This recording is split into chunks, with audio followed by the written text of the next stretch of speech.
নমস্কার। বিদ্যাসাগর বিশ্ববিদ্যালয়ের ইতিহাস বিভাগের নিউ সিলেবাস অনুযায়ী সেমিস্টার ওয়ানের অনার্স পেপার মেজর ওয়ান ও পাস পেপার এমআই ওয়ানের গুরুত্বপূর্ণ বৈদিক সভ্যতা থেকে 2 নম্বরের প্রশ্নের উত্তরগুলো তুলে ধরব। তাই তোমরা ভিডিওটি স্কিপ না করে অবশ্যই শেষ পর্যন্ত দেখো। আমি আগের ক্লাসগুলিতে তোমাদের এই পেপারগুলি থেকে 5 নম্বর ও 10 নম্বরের গুরুত্বপূর্ণ প্রশ্নের উত্তর, তাছাড়া তোমাদের পরীক্ষার সাজেশনও তুলে ধরেছি। এমনকি তোমাদের এই 2 নম্বর প্রশ্নের উত্তরের জন্য আমি ষোড়শ মহাজন পদ থেকে 2 নম্বরের গুরুত্বপূর্ণ প্রশ্ন এবং হরপ্পা সভ্যতা থেকে 2 নম্বরের গুরুত্বপূর্ণ প্রশ্নের উত্তরও তুলে ধরেছি। তোমরা যারা এই সকল গুরুত্বপূর্ণ তথ্যযুক্ত ভিডিওগুলি দেখে উঠতে পারোনি বা যারা আজ আমার চ্যানেলে নতুন, তারা চ্যানেলটি সাবস্ক্রাইব করে পাশে থাকা বেল আইকনটি অল করে নাও, তাহলে তোমরা ধারাবাহিক ভিডিওগুলি পেয়ে যাবে। তাহলে আজকে শুরু করছি, তোমরা দেখো। তোমাদের আজকের আলোচনা হলো বৈদিক সভ্যতা। বৈদিক সভ্যতা থেকে তোমাদের আজকে আমি পার্ট 1 আকারে, অর্থাৎ বৈদিক সভ্যতা বড় হওয়ার কারণে তোমাদের আমি পার্ট 1 ও পার্ট 2 দুটি ভাগে ভাগ করেছি। আজ তোমাদের কাছে আমি পার্ট 1 আকারে কয়েকটি গুরুত্বপূর্ণ 2 নম্বরের প্রশ্ন তুলে ধরবো। তোমরা দেখো তাহলে। প্রথমে তোমাদের একের দাগের প্রশ্ন, আর্য সমস্যা বলতে কি বোঝায়? আর্য সমস্যার সঙ্গে দুটি বিষয় সংযুক্ত। এক, আর্য শব্দটি ভাষা না জাতির পরিচায়ক, এবং 2, আর্যদের আদি বাসভূমি কোথায় ছিল। এই দুটি বিষয় নিয়ে পণ্ডিত মহলে যে বিতর্কের সৃষ্টি হয়েছে তা আর্য সমস্যা বলে চিহ্নিত হয়েছে।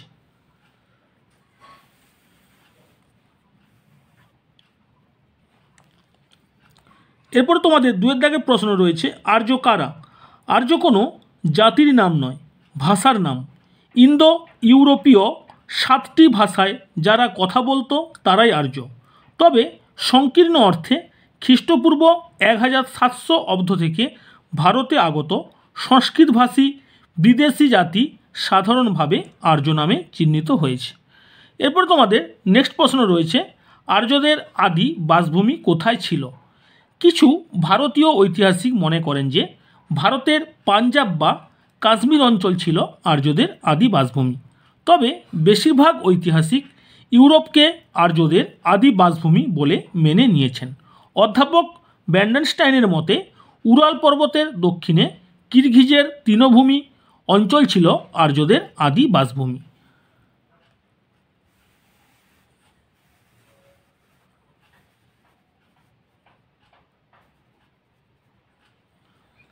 এরপরে তোমাদের 4 দাগের প্রশ্ন রয়েছে, ভারতবর্ষে আর্যদের আদি বাসভূমি এ বক্তব্যের সপক্ষে 2টি যুক্তি দাও। 5 প্রশ্ন রয়েছে, ইউরোপ আর্যদের আদি বাসভূমি, যুক্তি দেখাও। 2টি যুক্তি, অর্থাৎ এই বক্তব্যের সপক্ষে। 6 প্রশ্ন রয়েছে, আর্যদের আদি বাসভূমি সম্পর্কে ব্যান্ডেনস্টাইনের অভিমত। তোমাদের এই প্রশ্নগুলো আমি আর্য সমস্যার 10 নম্বরের ভিডিও আপলোড করে দিয়েছি। তোমরা ওই ভিডিওতে এই সকল প্রশ্নের উত্তরগুলি পেয়ে যাবে। পার্ট পার্ট আকারে দেওয়া আছে লং কোশ্চেনের মধ্যে পয়েন্টে। তোমরা ওখান থেকে প্রশ্নের উত্তরগুলো সংগ্রহ করে নেবে। তারপর তোমাদের 7 দাগের প্রশ্ন রয়েছে, দেখো, সপ্তসিন্ধু অঞ্চল বলতে কি বোঝায়? ঋগ্বেদে উল্লেখিত সিন্ধু ও তার 5টি উপনদী শতুদ্র, বিপাশা, ইরাবতী, চন্দ্রভাগা ও বিতস্তা এবং সরস্বতী, এই 7টি নদী বেষ্টিত অঞ্চল, অর্থাৎ বর্তমান পাঞ্জাব ও নিম্ন সিন্ধু অঞ্চল সপ্তসিন্ধু নামে পরিচিত। তোমাদের প্রশ্নটি খুবই গুরুত্বপূর্ণ, পরীক্ষা এসে থাকে। তোমরা অবশ্যই প্রশ্নটি ভালো করে তৈরি করো। এরপরে তোমরা 18 দাগের প্রশ্ন রয়েছে তোমাদের, আর্যবত্য বলতে কি বোঝায়? আর্যরা প্রথমে সপ্তসিন্ধু অঞ্চলে বসতি স্থাপন করে ক্রমশ পূর্ব দিকে অভিপ্রয়াণ করে এবং পরবর্তী বৈদিক যুগের মধ্যে উত্তরে হিমালয় থেকে দক্ষিণে বিন্ধ্য পর্বত পর্যন্ত বিশাল ভূভাগে আর্য সমস্যা বিস্তৃত হয়। এই ভূভাগই আর্যবত্য নামে পরিচিত। এরপরে তোমাদের 9 দাগের প্রশ্ন রয়েছে, দেখো, আর্যদের প্রাচীনতম গ্রন্থ কি? এর রচনাকাল উল্লেখ করো। আর্যদের প্রাচীনতম গ্রন্থ হলো ঋগ্বেদ। সেকেন্ড পার্ট, আনুমানিক খ্রিস্টপূর্ব 1500 অব্দ থেকে 1000 অব্দের মধ্যে ঋগ্বেদ রচিত হয়।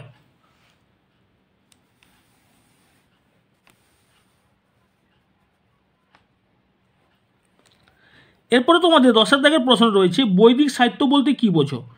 ঋক, সাম, যজু, অথর্ব, এই 4টি বেদ বা সংহিতা, ব্রাহ্মণ যেমন ঐতরীয়, শতপথ, কৌশিতকী, আরণ্যক যেমন বৃহদারণ্যক, উপনিষদ যেমন কট, কেন, ঈশ, মণ্ডুক, এবং বেদাঙ্গ ও ষড়দর্শন নিয়ে যে বিশাল সাহিত্য সম্ভার গোটা বৈদিক যুগ ধরে গড়ে উঠেছিল তা সামগ্রিকভাবে বৈদিক সাহিত্য নামে পরিচিত। এগুলি সবই সংস্কৃত ভাষায় রচিত। তোমাদের এ প্রসঙ্গে একটা কথা বলে রাখি, বৈদিক সাহিত্যের প্রধান ভাগগুলি কী কী যদি পরীক্ষায় তোমাদের এসে থাকে তোমরা অবশ্যই সংহিতা, ব্রাহ্মণ, আরণ্যক, উপনিষদ, বেদাঙ্গ, ষড়দর্শন এগুলো লিখবে। ক্লিয়ার? এরপর তোমাদের 11 দাগের প্রশ্ন কী রয়েছে দেখে নাও।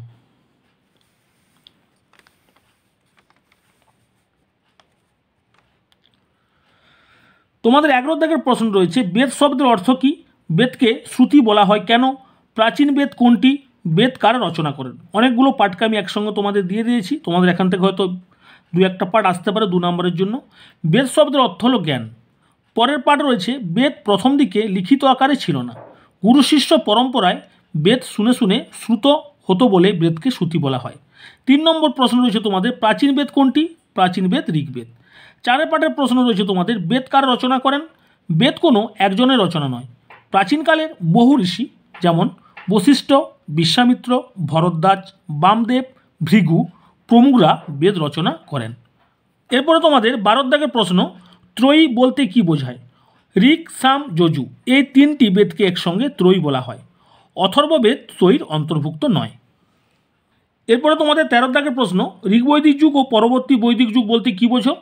ঋগ্বেদ থেকে আর্য সভ্যতা সম্পর্কে যে সময়কার কথা জানা যায় সে সময়কে ঋগ্বৈদিক যুগ বলে। এর সময়কাল খ্রিস্টপূর্ব 1500 অব্দ থেকে খ্রিস্টপূর্ব 1000 অব্দ পর্যন্ত বিস্তৃত। সেকেন্ড পার্ট অর্থাৎ পরবৈদিক যুগ বলতে কি বোঝো? আনুমানিক খ্রিস্টপূর্ব 1000 অব্দ থেকে খ্রিস্টপূর্ব 600 অব্দ পর্যন্ত সময়কালকে পরবর্তী বৈদিক যুগ বলা হয়। এই সময়কালে সাম, যজু, অথর্ব এই 3টি বেদ ও অন্যান্য বৈদিক সাহিত্য রচিত হয়। 14 দাগের প্রশ্ন তোমাদের রয়েছে বৈদিক সাহিত্যের গুরুত্ব লেখো। ভারত ইতিহাসে বৈদিক সাহিত্যের গুরুত্ব অপরিসীম। বৈদিক সাহিত্য রচনার মধ্য দিয়ে ভারত ইতিহাস প্রাগৈতিহাসিক যুগ অতিক্রম করে ঐতিহাসিক যুগে প্রবেশ করে। 2 নম্বর পয়েন্ট বৈদিক আর্য ও আর্য সভ্যতা সম্পর্কে আমাদের প্রধান উৎস বেদ ও বৈদিক সাহিত্য। 3 নম্বর পয়েন্ট সনাতন হিন্দু ধর্ম ও হিন্দু দর্শনের প্রধান ভিত্তি হল বেদ। 4 নম্বর পয়েন্ট বেদ হিন্দুদের শ্রেষ্ঠ ধর্মগ্রন্থ হিসাবে স্বীকৃত।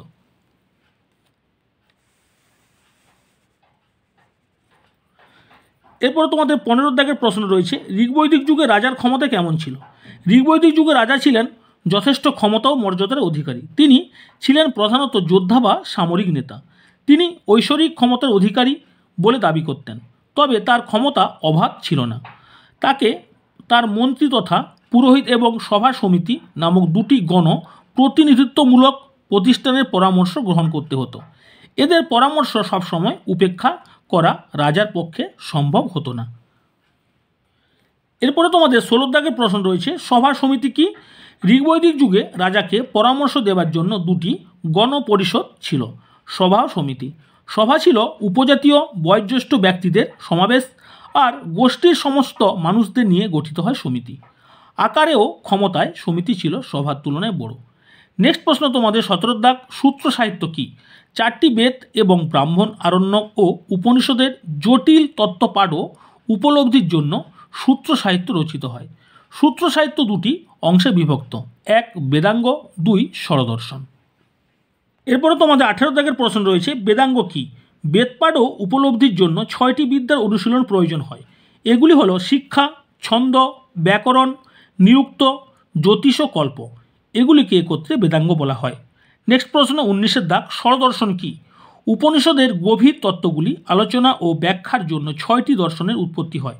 1 কপিলের সাংখ্য দর্শন, 2 পতঞ্জলির যোগশাস্ত্র, 3 গৌতমের ন্যায়শাস্ত্র, 4 কণাদের বৈশেষিক, 5 জৈমিনীর পূর্ব মীমাংসা এবং বেদব্যাসের উত্তর মীমাংসা। এগুলি ষড়দর্শন নামে পরিচিত। তোমাদের এখান থেকে কিন্তু প্রশ্ন আসে, খুব গুরুত্বপূর্ণ, এগুলো ভালো করে তৈরি করে রাখো। এরপরে তোমাদের আজকে শেষ প্রশ্ন রয়েছে অর্থাৎ পার্ট 1 এর বৈদিক সভ্যতা থেকে 20 প্রশ্ন, তোমরা দেখে নাও। উপনিষদ বা বেদান্ত কি? বেদের শেষ ভাগ হলো উপনিষদ, তাই উপনিষদকে বেদান্ত বলা হয়। প্রধান উপনিষদগুলি হলো কট, কেন, ঈশ, মুন্ডুক, ঐতরীয়। উপনিষদে রয়েছে সুগভীর দার্শনিক তত্ত্ব, আত্মা, পরমাত্মা, ব্রহ্ম, জীবের মূর্তি, কর্মফল তত্ত্ব, জন্মান্তরবাদ ইত্যাদি উপনিষদে আলোচিত হয়েছে। তাহলে আজ তোমাদের কাছে আমি বৈদিক সভ্যতা থেকে পার্ট 1 আকারে মোট 20টি 2 নম্বরের গুরুত্বপূর্ণ প্রশ্নের উত্তর তুলে ধরলাম। তোমাদের যদি ভিডিওটি ভালো লেগে থাকে অবশ্যই লাইক করো, বন্ধুদের মধ্যে শেয়ার করো এবং কমেন্টে জানাও তোমাদের ভিডিওটি কেমন লাগলো। আজ এখানে রাখছি, 2-1 দিনের মধ্যে তোমাদের আমি এই বৈদিক সভ্যতা থেকে পার্ট 2 আকারে আর কয়েকটি গুরুত্বপূর্ণ প্রশ্নের উত্তর তুলে ধরবো। আজ এখানে রাখছি, যে প্রশ্নগুলো তোমাদের আগে আপলোড করেছি 5 নম্বর 10 নম্বর এমনকি সাজেশান এবং 2 নম্বরের যে ষোড়শ মহাজনপদ, হরপ্পা সভ্যতা বা আজকে যে প্রশ্নগুলো তুলে ধরলাম এগুলো অবশ্যই ভালো করে তৈরি করো। ভালো থাকো তোমরা, সবাই সুস্থ থাকো।